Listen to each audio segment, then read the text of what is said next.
আমাৰ এতিয়া যিখিনি বিষয়ত আমাৰ পোষ্ট গ্ৰেজুৱেট ডিগ্ৰী আছে সেইখিনি বিষয়ত আমি PhD দিব পাৰোঁ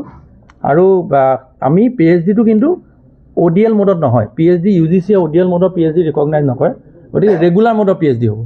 নৰ্মেল PhD যেনেকুৱা হয় তেনেকুৱা হ'ব আৰু নতুন যিখন আইন আছে মানে যিখন ৰেগুলেশ্যন ওলাল তাৰ জৰিয়তে কৈছে যে এন্ট্ৰেন্স পৰীক্ষা হ'ব এতিয়া UGC নেট যিটো এন্ট্ৰেন্স সেইটোতে PhDটো আকৌ এন্ট্ৰেন্স হৈছে গতিকে তাত যদি আপুনি কোৱালিফাই কৰে তেতিয়াহ'লে আপুনি ইণ্টাৰভিউ দিব লাগিব তাৰপিছতে আপুনি যদি সিলেক্ট হয় তেতিয়াহ'লে কোৰ্ছক 6 মাহ কৰি পেলাই নৰ্মেল PhD যেনেকৈ হ'ব আৰু যদি আমি ভাবোঁ যে আমাৰ কোনোবা বিষয়ত আমি ষ্টুডেণ্ট পোৱা নাই অৰ্থাৎ নেট কোৱালিফাই কৰা কোনো নাই তেতিয়া ইউনিভাৰ্চিটি এটা এন্ট্ৰেন্স পাতে সেইটোৰ জৰিয়তেও আপুনি আহিব পাৰিব কিন্তু ফাৰ্ষ্ট প্ৰিফাৰেন্সটো UGC নেটৰ জৰিয়তে প্ৰথম ৰিক্ৰুটমেণ্ট হ'ব আৰু যদি নহয়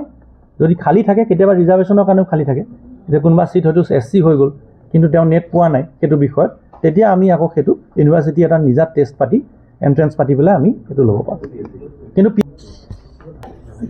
আমাৰ PhDটো 6 বছৰৰ ভিতৰত শেষ কৰিব লাগে মানে 6 বছৰলৈকে আপুনি টাইম পাব 6 বছৰৰ ভিতৰত আপুনি PhD কমপ্লিট কৰিব লাগিব প্ৰথম 6 মাহ ক্লাছ হ'ব প্ৰথম 6 মাহ ক্লাছত 75% এটেণ্ডেঞ্চ লাগিবই তাৰপিছতে আপুনি গাইডৰ লগত যোগাযোগ কৰি যেনেকৈ মাতে সেই অনুসৰি থাকিব লাগিব আমি আমাৰ এতিয়া এটা ছেমিষ্টাৰত এডমিশ্যন ফি আপোনাৰ 20,000 টকা আৰু মান্থলি 1,000 টকা মানে 20,000 টকা আপুনি দি পেলাই এডমিশ্যন ল'লে বাকী আপুনি যেতিয়ালৈকে কৰি থাকে 1,000 টকা হৈ আছে আজি সময়লৈকে কিন্তু শেহতীয়াকৈ আমি জানিবলৈ পোৱা মতে গোটেই অসমতে PhD ৰেগুলেশ্যন এখন উলিয়াই ফিজটো সব ইউনিভাৰ্চিটিতে সমান কৰা কথা এটা চলি আছে সেইটো হ'লে আৰু কথাটো বেলেগ হ'ব আজি সময়লৈকে আমাৰ এডমিশ্যন ফি PhD এডমিশ্যন ফি 20,000 টকা আৰু মান্থলি আমাৰ 1,000 টকা সেইটোৱে আমাৰ ফিজ বিশ্ববিদ্যালয়ে যিটো ৰাষ্ট্ৰীয় পৰ্যায়ৰ সৰ্বোচ্চ যিটো স্বীকৃতি national council for vocational educational training NCVTৰ স্বীকৃতি আমি ইতিমধ্যে দুটা পাঠ্যক্ৰমৰ কাৰণে আমি পাইছোঁ আৰু সেই আমি যোৰহাট মহাবিদ্যালয়ৰ লগতো আমি চাম ভৱিষ্যতে যে তেখেতসকলৰ পাঠ্যক্ৰম আৰু আমি যোগ হৈ পেলাই তেনেকুৱা ৰাষ্ট্ৰীয় স্বীকৃতি পাঠ্যক্ৰম হিচাপে দক্ষতা পাঠ্যক্ৰম আমি আগবঢ়াব পাৰোঁ নেকি তেখেতৰ এটা আঁচনি আছে যে এটা ডিজিটেল হাব ইয়াতে কৰাৰ কথা এটা স্কিল হাব কৰাৰ কথা কৈছে গতিকে সেই প্ৰচেষ্টাত কৃষ্ণকান্ত সন্দিকৈ ৰাজ্যিক মুক্ত বিশ্ববিদ্যালয় আমাৰ এটা ভকেশ্যনেল স্কুল আছে সেই স্কুল আৰু যোৰহাট মহাবিদ্যালয়ৰ জৰিয়তে হয়তো আমি যুটীয়াভাৱে পাঠ্যক্ৰম কৰি ৰাষ্ট্ৰীয় স্বীকৃতি পৰ্যায়লৈ দি পেলাই আমি এটা খুব সুন্দৰ পাঠ্যক্ৰম কৰাৰো এটা সুবিধা আমাৰ হাতত আহিছে গতিকে সেই এটা আমাৰ দিশ আছে আৰু লগতে আপোনালোকক মই আৰু এটা জনাবলৈ পাই ভাল পাইছোঁ যে ইতিমধ্যে আপোনালোকে গম পায় যে UGCয়ে কৈছে যে ৰেগুলাৰ অৰ্থাৎ নিয়মীয়া পাঠ্যক্ৰম আৰু দূৰৱৰ্তী শিক্ষাৰ পাঠ্যক্ৰম সমান মৰ্যাদা সমান তাৰ ভেলু থাকিব ইকুইভেলেন্স বুলি যাক কয় আৰু তাৰ লগতে তেওঁলোকে কৈছে যে অনলাইনো থাকিব অনলাইনতো যদি কোনোবাই শিক্ষা কৰে তেতিয়াহ'লে সেই অনলাইনৰ পাঠ্যক্ৰমো সমান স্বীকৃতিৰে তেওঁলোকে পাব আৰু সেই অনুসৰি বিভিন্ন বিশ্ববিদ্যালয়ে এতিয়া অনলাইনৰ জৰিয়তেও শিক্ষা দিয়াৰ কথা এটা ভাবিছে আমি অহা শিক্ষাবৰ্ষত এই জানুৱাৰীত নহয় আৰু জুলাই শিক্ষাবৰ্ষত আমি পূৰ্ণ প্ৰচেষ্টা চলাইছোঁ যে অসমীয়া আৰু ইংৰাজীৰ মাষ্টাৰ ডিগ্ৰী আমি অনলাইনলৈ আমি নিম আৰু তাৰ কাৰণে প্ৰয়োজনীয় যি UGCৰ স্বীকৃতি লাগে বিশ্ববিদ্যালয় অনুদান আয়োগৰ যি স্বীকৃতি লাগে সেই প্ৰক্ৰিয়াত আমি ইতিমধ্যে যুক্ত হৈছোঁ আৰু আমি এটা পৰ্যায়ত আছোঁ আমাক কিছুমান আমি ফুলফিল কৰিলে আমি অহা জুলাই শিক্ষাবৰ্ষত আমি আশাবাদী যে অসমীয়া আৰু ইংৰাজীৰ master degree MA in Assamese MA in English আমি অনলাইনৰ জৰিয়তে আমি আগবঢ়াব পাৰিম তাৰ উদ্দেশ্যটো এনেকুৱা যে আমাৰ বহুত মানুহ এতিয়া আমি যাক ডায়েস্পৰা বুলি কওঁ যে প্ৰবাসী হৈ পেলাই বিভিন্ন ঠাইত আছে আমেৰিকাত আছে ইংলেণ্ডত আছে কানাডাত আছে অষ্ট্ৰেলিয়াত আছে তেওঁলোকৰ ল'ৰা ছোৱালী কিন্তু অসমীয়া শিকাব বিচাৰে বহুত মানুহে গতিকে তেওঁলোকে আচলতে ক'ত শিকাব তেওঁলোকে যাতে সেইখিনি মানুহক এটা সুবিধা দিব পাৰে বিশ্ববিদ্যালয়ৰ অনলাইন পাঠ্যক্ৰমৰ জৰিয়তে সেনেকুৱা এটা আমি পদ্ধতি আমি লৈছোঁ গতিকে মই ভাবোঁ যে এইটো এটা খুব আশাব্যঞ্জক কথা আৰু নতুন পাঠ্যক্ৰম হিচাপে আমি আপোনালোকে গম পায় যে যোৱা বছৰৰ পৰা আমি বিজ্ঞানৰ পাঠ্যক্ৰমৰ ভিতৰত MSc মেথমেটিক্স আমি আৰম্ভ কৰিছোঁ MSc মেথমেটিক্স যোৱা জুলাই বৰ্ষৰ পৰা চলি আছে খুব ভাল সঁহাৰি পাইছোঁ তাৰ কাৰণটো হ'ল যে আমাৰ যিসকল ছাত্ৰ ছাত্ৰী শিক্ষাৰ্থী তেওঁলোক বিভিন্ন কামত জড়িত হৈ থকা নহয় আৰু তেওঁলোকে কি কৰিছে এতিয়া বহুত আমাৰ যিবিলাক স্কুল আছে তেওঁলোকে গ্ৰেজুৱেট টিচাৰ হৈ পেলাই তেওঁলোকে সোমাই আছিল আৰু তেওঁলোকে এতিয়া প্ৰমোশ্যনৰ কাৰণে মাষ্টাৰ ডিগ্ৰীৰ কাৰণে বিচাৰি আছিলে কিন্তু সুবিধা পোৱা নাছিলে গতিকে আমি MSc মেথমেটিক্সত অভূতপূৰ্ব সঁহাৰি পাইছোঁ বহুতবিলাক প্ৰায় 60-65% যিসকল শিক্ষকে কাম কৰি আছে তেওঁলোকে আচলতে MSc পাঠ্যক্ৰমত যোগ হৈছে আৰু তেওঁলোকে আমাক জনাইছে যে যদিহে তেনেকুৱা ধৰণে আমাৰ MSc ফিজিক্স আৰু কেমেষ্ট্ৰি পাঠ্যক্ৰম যদি খোলা যায় তেতিয়াহ'লে তেওঁলোক উপকৃত হ'ব মানে বহুত গ্ৰেজুৱেট ছায়েন্স টিচাৰে সেইটো বিচাৰি আছে আমি সেইটো প্ৰস্তুতি আছোঁ আৰু আমি আশাবাদী যে অনলাইনৰ নিচিনাকৈ অহা শিক্ষাবৰ্ষ মানে এইটো চলিত শিক্ষাবৰ্ষৰে জুলাইত যেতিয়া ফুল ছেশ্যনটো আৰম্ভ হ'ব তেতিয়া আমি MSc ফিজিক্স আৰু MSc কেমেষ্ট্ৰি আমি হয়তো আগবঢ়াবলৈ সক্ষম হ'ম আৰু BSc মেথমেটিক্সো আমি ট্ৰাই কৰি আছোঁ সেইটো এটা আমি আগবঢ়াম হয় মাষ্টাৰ ডিগ্ৰী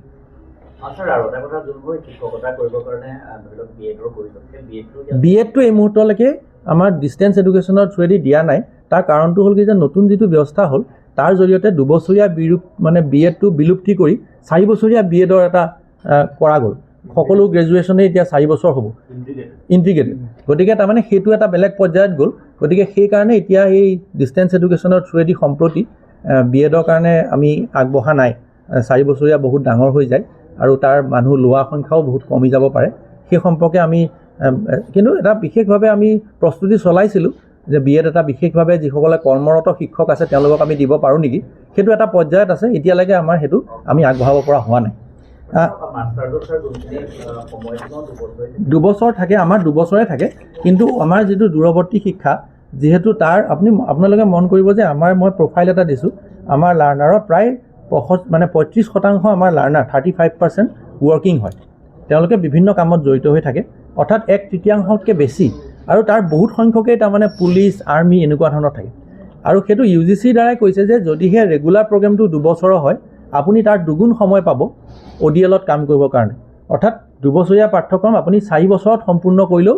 আপুনি পাৰিব কাৰণ আপুনি বিভিন্ন ধৰণৰ কামত ব্যস্ত থাকিব লগা হ'ব পাৰে কোনোবাই হয়তো কিবা কাৰণত সম্পূৰ্ণ কৰিব নোৱাৰিব পাৰে গতিকে আমাৰ পাঠ্যক্ৰমসমূহ যিবিলাক ৰেগুলাৰ পাঠ্যক্ৰম আছে ৰেগুলাৰ পাঠ্যক্ৰমৰ দুগুণ সময়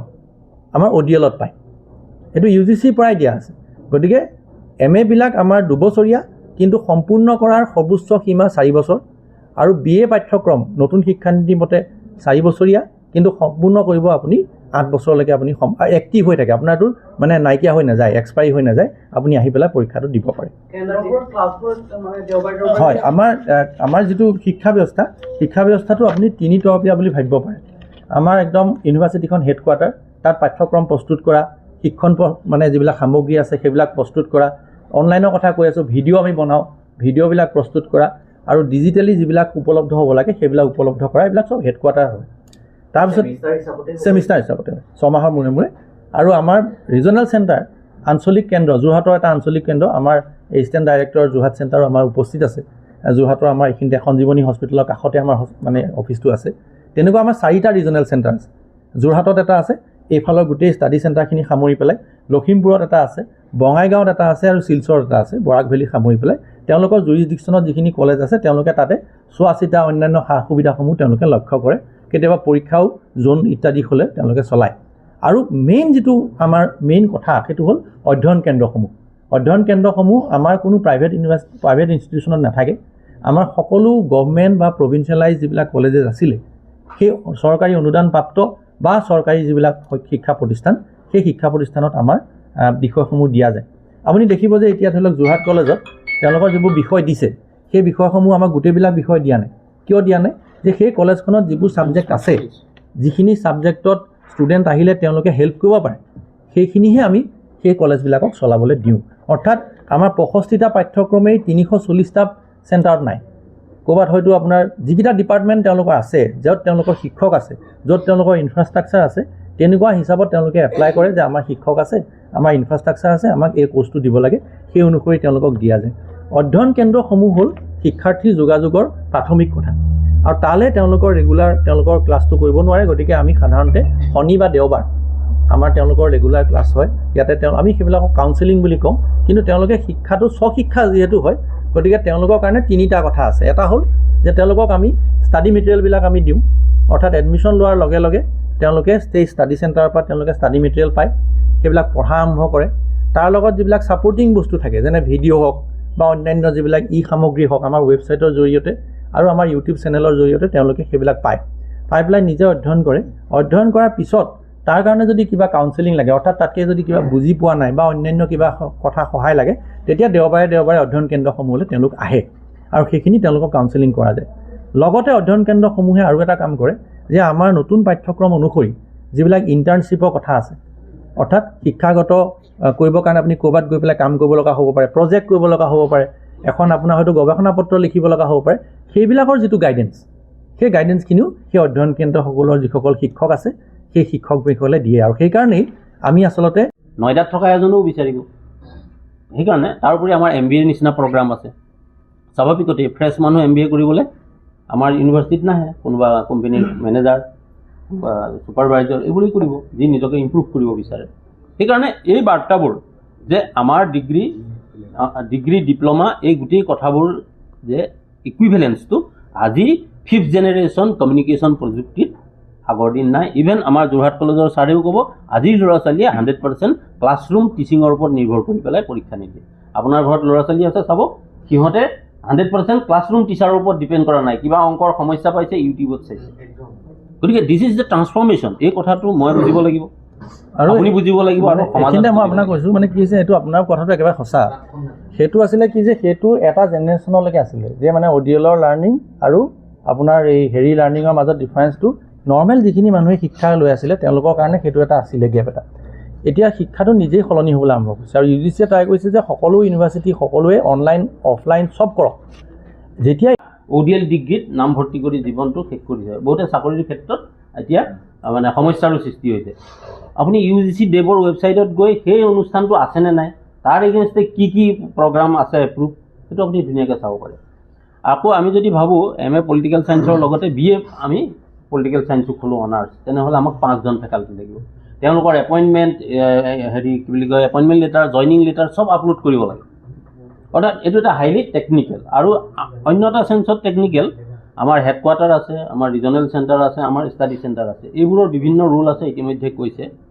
এতিয়া মই আপোনালোকক এটা কথা মানে আপোনালোকৰ যোগেদি সকলোকে জনাব বিচাৰিছোঁ, NEPৰ কথাটো আমাৰ প্ৰিন্সিপাল ছাৰে কৈছে। তাত ক্লিয়াৰলি কৈছে যে যোৰহাট কলেজে যিবোৰ কোৰ্চ বা প্ৰগ্ৰাম ফিজিকেলি দি আছে, য'ত লিমিটেশ্যন আছে, ইয়াতেতো ধৰক MA পলিটিকেল ছায়েন্স বা BA পলিটিকেল ছায়েন্সৰ অনাৰ্ছত 20টা ছিট 25টা ছিট, কিন্তু এছপাইৰেণ্ট বহুতে এতিয়া ফুলৰ খেতি কৰে, তেওঁলোকৰ কাৰণে অকণমান আমি এটা কোৰ্চ এটা ৰাখিছোঁ 6 মাহৰ। তাৰপিছতে এটা ৰাখিছোঁ T cultivation and plantation management, যে ক্ষুদ্ৰ চাহ খেতিয়কসকলে তেওঁলোকে তাৰমানে বিভিন্ন ধৰণৰ সমস্যাত ভোগে, যে তেওঁলোকৰ যিবিলাক পাত হয় সেইবিলাকৰ কোৱালিটি ষ্টেণ্ডাৰ্ডটো যদি মেইনটেইন নহয় তেতিয়া ফেক্টৰীবিলাকে সাধাৰণতে ৰিজেক্ট কৰে, আৰু সেইটো মেইনটেইন কৰিবৰ কাৰণে বিভিন্ন ধৰণৰ বস্তু তেওঁলোকে চোৱা চিতা কৰিব লাগে। গতিকে আমাৰ যিটো ভকেশ্যনেল স্কুল আছে তেওঁলোক 6 মাহ কোৰ্চ 6 মান্থছ। তাৰপিছতে এটা আছে ৱেল্ডিং কাম কাটিং, এটা আছে আপোনাৰ ইলেক্ট্ৰিকেল হাউচ ৱায়াৰিং, তাৰপিছতে আছে আৰ্লি চাইল্ডহুড এডুকেশ্যনৰ ওপৰত আমি এটা দিছোঁ। এইটো এটা খুব দৰকাৰী কোৰ্চ, এই সম্পৰ্কে প্ৰণৱেও মোক ছাপ্লিমেণ্ট কৰিব পাৰিব। সেইটো হ'ল কি যে আপোনালোকে গম পায় যে নতুন শিক্ষানীতি অনুসৰি যে আমাৰ কি হ'ল যে 3 বছৰৰ পৰা 5 বছৰ যিটো প্ৰি প্ৰাইমেৰী বুলি আমি কৈছিলোঁ, এতিয়াৰ পৰা সেইটো ফৰ্মেল এডুকেশ্যনৰ পাৰ্ট হ'ব। অৰ্থাৎ 3 বছৰত আৰম্ভ হ'ব শিক্ষা, 12 মানে একদম 12ত শেষ হ'ব, ইণ্টিগ্ৰেটেড হৈ গ'ল। গতিকে প্ৰি প্ৰাইমেৰী টিচাৰখিনিৰ কাৰণে আৰ্লি চাইল্ডহুড এডুকেশ্যন বুলি যাক কয়, সেই তাৰ কাৰণে কোনো ফৰ্মেল ট্ৰেইনিং আমাৰ কোনো ইউনিভাৰ্চিটি বা শিক্ষানুষ্ঠানে এতিয়ালৈকে লোৱা নাই। গতিকে এই বস্তুটো আমি মন কৰি পেলাই আমি এটা চাৰ্টিফিকেট কোৰ্চ দিছোঁ। হয়, নাই পেৰেলেলি পাৰিব, খালি এটাই কণ্ডিশ্যন, সেইটো হ'ল কি যে আপুনি দুইটা একে ছেমিষ্টাৰত হ'ব নোৱাৰে। ধৰি লওক first semester degree, first semester certificate সেইটো কৰিব নোৱাৰে, পৰীক্ষাবোৰ একেলগে পৰে। গতিকে আমাৰ পৰীক্ষা চলোৱাত বহুত অসুবিধা হয়। গতিকে আৰু ল'লেও আপুনি পৰীক্ষা কোনোবা এটা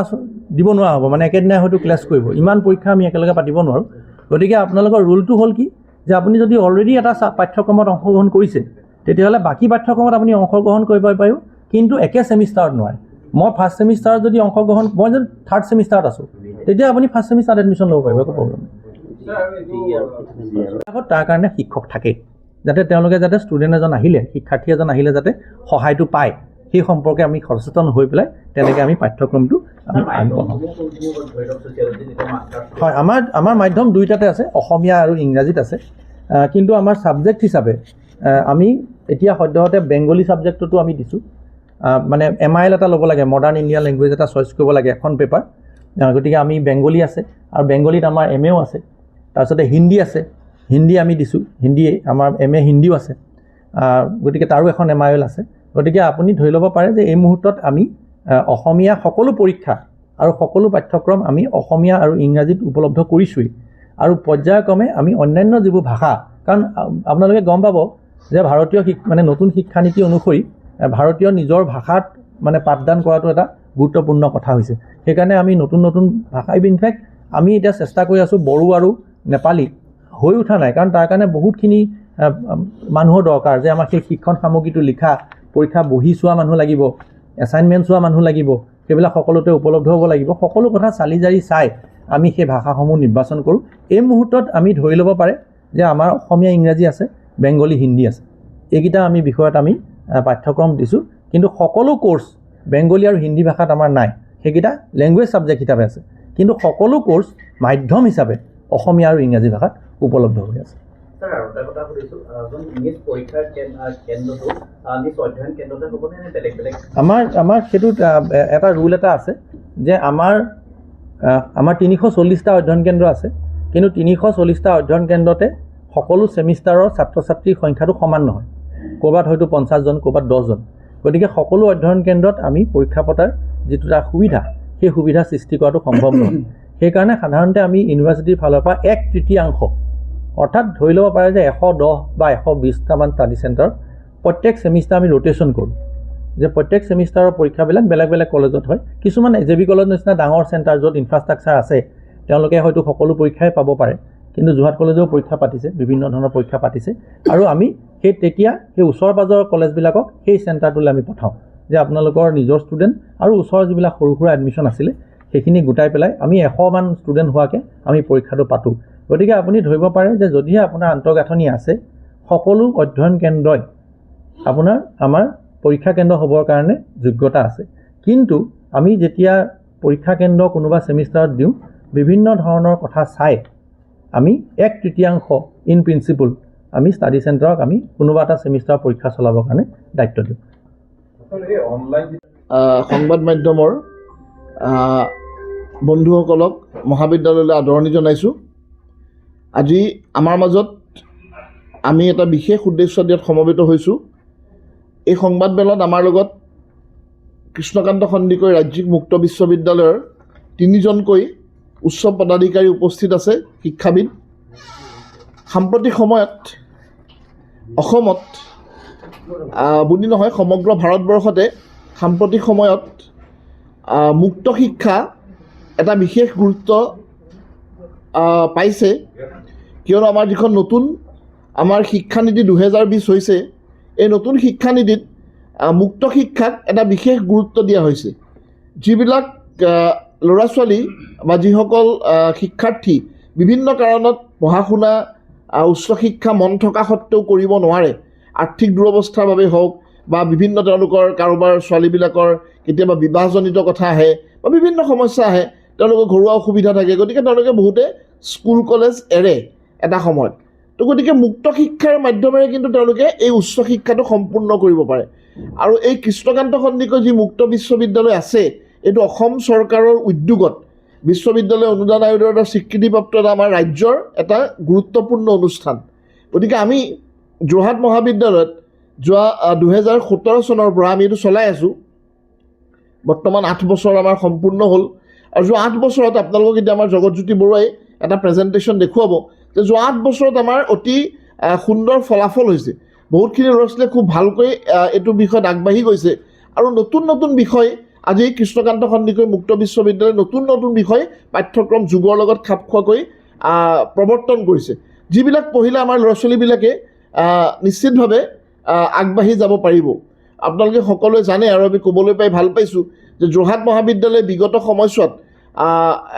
স্কিল এডুকেশ্যন বিশেষকৈ ক্ষেত্ৰত সমগ্ৰ অসমৰ সাধাৰণ মহাবিদ্যালয়সমূহৰ ভিতৰত এটা বিশেষ সকলোৱে দৃষ্টি আকৰ্ষণ কৰিছে 21টাকৈ আমি স্কিল কোৰ্চ কলেজত চলাই আছোঁ আৰু আহিব লগা সময়ছোৱাত এইটো এটা নতুন মাত্ৰা পাব যে আমাৰ কলেজৰ পৰা যিবিলাক ল'ৰা ছোৱালীয়ে সাধাৰণ শিক্ষা পায় তেওঁলোকে সাধাৰণ শিক্ষাৰ লগতে কলেজত প্ৰত্যেকটো অল্টাৰনেটিভ ছিমেষ্টাৰত তেওঁলোকে একোটাকৈ স্কিল আয়ত্ব কৰিছে আৰু আপোনালোকক আজি আমি ক'বলৈ পাই ভাল পাইছোঁ যে আপোনালোক আমি এটা উপহাৰ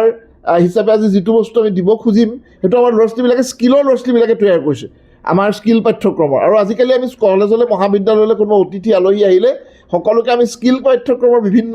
যিবিলাক আমাৰ প্ৰডাক্ট আছে সেইবিলাকৰ সৈতে আমি আপ্যায়ন কৰোঁ বা উপহাৰ ইত্যাদি দিওঁ, এইটো আমাৰ কাৰণে ডাঙৰ কথা হৈছে। তেওঁলোকে এখন সুন্দৰ বজাৰো পাইছে। তো এই কথাবিলাক আমি নতুনত্ব যিটো উচ্চ শিক্ষাত এটা নতুনত্ব আহিছে সেইটোৰ লগত যোৰহাট মহাবিদ্যালয় আচলতে আগবাঢ়ি যাব খুজিছে। এটা নতুন আপোনালোকে দেখিছে আমি এটা নতুন এটা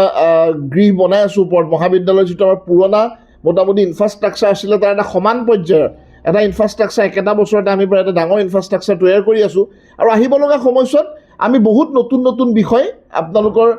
যোৰহাটবাসীৰ এটা গৌৰৱৰ কেন্দ্ৰ হিচাপে যোৰহাট মহাবিদ্যালয়ক আচলতে আমি থিয় কৰাব বিচাৰিছোঁ। আৰু তাত এই কৃষ্ণকান্ত সন্দিকৈ মুক্ত বিশ্ববিদ্যালয়ৰ বাবে আমি এটা বিশেষ সুকীয়া আমি স্থান ৰাখিছোঁ। আমাৰ যিটো লাইব্ৰেৰী আছে এইটো যোৰহাটৰ কলেজ লাইব্ৰেৰীবিলাকৰ ভিতৰত এটা ধনী লাইব্ৰেৰী। আমাৰ 30,000 কিতাপ ইতিমধ্যে সম্পূৰ্ণ হৈ গ'ল। আমি এতিয়া টোটেল গোটেই লাইব্ৰেৰীটো আমি টোটেল ডিজিটেল প্লেটফৰ্মত পাই যাব। এতিয়া যিকোনো ঠাইতে নহওক সকলোবিলাক কিতাপ সকলোবিলাক ব্যৱস্থা ডিজিটেলি পঢ়িব পৰা যিকোনো ঠাইৰ পৰা এইটো আমি ক্ৰয় কৰি স্থাপন কৰিছোঁ, যিটোত আমি অসমৰ ভিতৰত এটা বাটকটীয়া অনুষ্ঠান হিচাপে আপোনালোকে যোৰহাট কলেজ লাইব্ৰেৰী মাৰিলে আপোনালোকে এইটো ইণ্টাৰনেটত আপোনালোকে তাৰ গোটেই ৰিচোৰ্চটো আপোনালোকে এক্সেছ কৰিব পৰা এটা ব্যৱস্থা আহিছে। সেইটো আমি লাহে লাহে আৰু অধিক উন্নত কৰি তাক এটা বেলেগ ধৰণৰ ব্যৱস্থাৰ মাজলৈ নিবলৈ চেষ্টা কৰি আহিছোঁ। আৰু আমাৰ এই কে হেণ্ডিক অ'পেন ইউনিভাৰ্চিটিৰ যিবিলাক ল'ৰা ছোৱালী আমাৰ কলেজত আহিব তেওঁলোকে আমাৰ এই বিশাল লাইব্ৰেৰীটো আৰু তাত থকা সকলোবিলাক ডিজিটেল ৰিচোৰ্চো তেওঁলোকেও একেধৰণে ব্যৱহাৰ কৰিব পাৰিব। সেইটো আমাৰ এটা বহুত ডাঙৰ প্লাছ পইণ্ট যে আমি এই মানে সুকীয়া ভাৱটো নাৰাখোঁ যে এইবিলাক ডিষ্টেঞ্চৰ ল'ৰা ছোৱালী বা এইবিলাক নিয়মীয়া ল'ৰা ছোৱালী, গতিকে আমি যিবিলাক আমাৰ নিয়মীয়া ল'ৰা ছোৱালীৰ লগতে যিবিলাক এই ল'ৰা ছোৱালী আহিব তেওঁলোকে এইটো ব্যৱহাৰ কৰিব পাৰিব। আৰু আমি যিবিলাক অফ ডেজ যিবিলাক আমি দেওবাৰ ইত্যাদিত ক্লাছ হয় সাধাৰণতে কে হেণ্ডিক বা মুক্ত বিশ্ববিদ্যালয় এইবিলাকৰ ক্লাছ হয় শনিবাৰ দেওবাৰ, সেইবিলাকতো আমি লাইব্ৰেৰী ইত্যাদিৰ ব্যৱস্থাটো সমভাৱে প্ৰৱৰ্তন কৰিবলৈ নিশ্চিতভাৱে চেষ্টা কৰিম। তো আজি সেইকাৰণে এতিয়া এডমিশ্যন চলি আছে, নামভৰ্তি চলি আছে এই দুয়োটাৰে স্নাতক পাঠ্যক্ৰম স্নাতকোত্তৰ পাঠ্যক্ৰম। আৰু ইয়াৰ যিটো খৰচ এইটো বহুত কম, মানে মুক্ত শিক্ষাত আৰু মন থাকিলে যিবিলাকৰ মন থাকে সেইবিলাকে এইটো বিভিন্ন বিষয় আহিছে নিজৰ পচন্দৰ যিকোনো বিষয়ত এই শিক্ষাটো সম্পূৰ্ণ কৰিব পাৰে। বহুতে দুটা ছাবজেক্টত গ্ৰেজুৱেশ্যন কৰে, বোলে মই ইতিহাসত পঢ়িছিলোঁ মোৰ পলিটিকেল ছায়েন্সো পঢ়িবলৈ মন আছিলে বা নতুন কিবা এটা বিষয় আহিছে এই বিষয়টো পঢ়িবলৈ মন আছিলে, যিকোনো বেকগ্ৰাউণ্ডৰ পৰা তেওঁ সেই বিষয়টোত জইন কৰিব পাৰে। এটোও তেনেকুৱা, বোলে আগতে আমি যিটো অসমীয়া মানুহে অসমীয়াতে পঢ়িব লাগিব, এইটো কোনো কথা নাই। এতিয়া বোলে মই অসমীয়াত পঢ়িছিলোঁ মই ছ'চিয়লজি পঢ়িব বিচাৰোঁ, মই হিষ্ট্ৰীত পঢ়িব বিচাৰোঁ কিবা এটা বিষয়, আৰু অতি কম খৰচত সুন্দৰভাৱে তেওঁলোকে নিজৰ মন থকা বিষয়টোত এটা এক্সপাৰ্টেজ মানে যিটো একাডেমিক এটা ডিগ্ৰীটো ডেফিনেটলি এটা পদ্ধতিৰ মাজেৰে যায়, পদ্ধতিগত শিক্ষা হয়। এনেওতো আমি কিতাপ পঢ়িব পাৰোঁ কিন্তু পদ্ধতিগত শিক্ষাৰ কথাটো অকণ বেলেগ। তো সেই কথাটো আমি KKHত এই মুক্ত বিশ্ববিদ্যালয়ৰ জৰিয়তে আমি নিশ্চিতভাৱে কৰিব পাৰিম। আমাৰ মাজত জয়দীপ বড়ো আছে, তেখেতে আপোনালোকক আজি আমি যোৰহাট মহাবিদ্যালয়ত কৃষ্ণকান্ত সন্দিকৈ ৰাজ্যিক মুক্ত বিশ্ববিদ্যালয়ৰ যিটো আমাৰ শিক্ষা কেন্দ্ৰ আছে তাৰ জৰিয়তে আজি কৃষ্ণকান্ত সন্দিকৈ ৰাজ্যিক মুক্ত বিশ্ববিদ্যালয়ৰ ৩-৪জনকৈ শীৰ্ষ পদাধিকাৰীৰ উপস্থিতিত আমি এটা সংবাদ মাধ্যমক সম্বোধন কৰোঁ। আৰু বৰ্তমান সময়ত 2020 চনৰ নতুন ৰাষ্ট্ৰীয় শিক্ষানীতিৰ পৰিপ্ৰেক্ষিতত শিক্ষা জগতত অহা যিবিলাক পৰিৱৰ্তন, বিশেষকৈ আমাৰ স্কিল এডুকেশ্যন বা বিভিন্ন ধৰণৰ সৰু সুৰা চাৰ্টিফিকেট কোৰ্চ, ডিপ্ল'মা কোৰ্চ, যিবিলাকৰ সৰু সৰু ক্ৰেডিট 2 ক্ৰেডিট 3 ক্ৰেডিটৰ কোৰ্চ যিবিলাক পঢ়ি পেলাই ছাত্ৰ ছাত্ৰীসকলে নিজকে যিটো আমাৰ ৰেগুলাৰ এডুকেশ্যন শিক্ষা ব্যৱস্থা সেইটোৰ লগতে আৰু কিছু তেওঁলোকে অৰ্হতা অৰ্জন কৰি ল'ব পাৰে, যিটোৰ জৰিয়তে তেওঁলোকে পৃথিৱীখনৰ বাবে বাহিৰৰ জগতখনৰ কাৰণে নিজকে উপযুক্ত কৰি তুলিব পাৰিব। সেই যিখিনি তথ্য আছে সেইখিনি দিবৰ কাৰণে চেষ্টা কৰিছোঁ। সংবাদ মাধ্যমৰ বন্ধুসকলৰ জৰিয়তে এইখিনি ৰাইজৰ মাজলৈ যাব। আৰু যোৰহাটত তথা অসমৰ ভিতৰত এটা শক্তিশালী এই দূৰশিক্ষা কেন্দ্ৰ হিচাপে যোৰহাট মহাবিদ্যালয় গঢ়ি তোলাৰ বাবে আমি এটা ব্যৱস্থা গ্ৰহণ কৰিছোঁ। আমাৰ যিটো এটা অতি বিশাল লাইব্ৰেৰী আছে যাৰ এতিয়া সম্পূৰ্ণ ডিজিটেলাইজড হৈছে, যিটো আপোনালোকে ইণ্টাৰনেটৰ জৰিয়তে চাব পাৰে। এই সমগ্ৰ যিখিনি সম্পদ আছে এই সম্পদখিনিও যাতে সকলোৱে ব্যৱহাৰ কৰিব পাৰে তাকো আমি ৰাইজৰ মাজলৈ লৈ যাব বিচাৰিছোঁ। আৰু আমি আশা কৰিম যে যোৰহাটৰ যিটো বৌদ্ধিক আৰু শৈক্ষিক বিকাশ এই দুয়োটা ক্ষেত্ৰত যোৰহাট মহাবিদ্যালয়ে যিটো বৰ্তমান ভূমিকা পালন কৰিছে এইটো আহিব লগা সময়ছোৱাত আৰু অধিক শক্তিশালীভাৱে এই সংবাদ মাধ্যমৰ বন্ধুসকলৰ জৰিয়তে নিশ্চিতভাৱে অধিক শক্তিশালী হৈ উঠিব। আৰু যোৰহাট মহাবিদ্যালয় এটা অসমৰ ভিতৰতে এই ক্ষেত্ৰত এটা গুৰুত্বপূৰ্ণ প্ৰতিষ্ঠান হিচাপে জিলিকি উঠিব, সেইখিনি আশা কৰিছোঁ। এক বিশেষ সম্পৰ্ক গঢ়ি তুলিছে হয়। সেইসমূহে দূৰ সম্পৰ্কীয় পাঠ্যক্ৰমৰ উপৰিও অনলাইন পাঠ্যক্ৰমক কেনেদৰে গুৰুত্ব দিছে কি ক'ব আপুনি? হয়তো আমি ইতিমধ্যে ব্যৱস্থাটো আপোনালোকক অৱগত কৰিছোঁৱেই যে আমাৰ যিবিলাক দূৰ শিক্ষা পাঠ্যক্ৰম আছিলে তাৰ লগতে ইতিমধ্যে আমাৰ কৃষ্ণকান্ত সন্দিকৈ ৰাজ্যিক মুক্ত বিশ্ববিদ্যালয়ে চেষ্টা কৰিছে যে অহা জুলাই বৰ্ষৰ পৰা তেখেতসকলে এই যিবিলাক মাষ্টাৰ ডিগ্ৰী পাঠ্যক্ৰম আছে এইবিলাক পৰ্যায়ক্ৰমে অনলাইন কৰিবলৈ চেষ্টা কৰিছে, যিটো বিশ্ববিদ্যালয় অনুদান আয়োগৰ আগ্ৰহ আছে। সেই ক্ষেত্ৰত নিশ্চিতভাৱে যোৰহাট মহাবিদ্যালয় শৈক্ষিক কেন্দ্ৰয়ো এটা গুৰুত্বপূৰ্ণ ভূমিকা ল'ব। ইয়াত আমি সকলো ধৰণৰ সহায় সহযোগিতা আগবঢ়াই এই ব্যৱস্থাবিলাক ৰাইজৰ বাবে আগবঢ়াই নিম। আজি কোন কোন আছিলে আমাৰ 3জনকৈ 3টা বিষয় তেখেতসকলৰ ডিন আছিলে, 3টা ছ'চিয়েল ছায়েন্সৰ ডিন তেখেতে আছিলে, জয়দীপ বৰুৱা আছিলে। আমাৰ আৰু 2জন তেখেতসকলৰ ডিন আছিলে, 2টা বিষয়ত তেখেতসকলে বিশ্ববিদ্যালয়খনক প্ৰতিনিধিত্ব কৰি আজি উপস্থিত থাকিলে আৰু অফিচিয়েলি তেখেতসকলে আনুষ্ঠানিকভাৱে বিশ্ববিদ্যালয়ৰ তৰফৰ পৰা যোৰহাট কলেজ এই কেন্দ্ৰটিক আগবঢ়াই নিয়াৰ বাবে যিটো সহায় সহযোগিতা আগবঢ়ালে সেইটো মই তেখেতসকলক ধন্যবাদ জ্ঞাপন কৰিছোঁ। যিকোনো খবৰ আৰু বিজ্ঞাপনৰ বাবে যোগাযোগ কৰক 7896121996।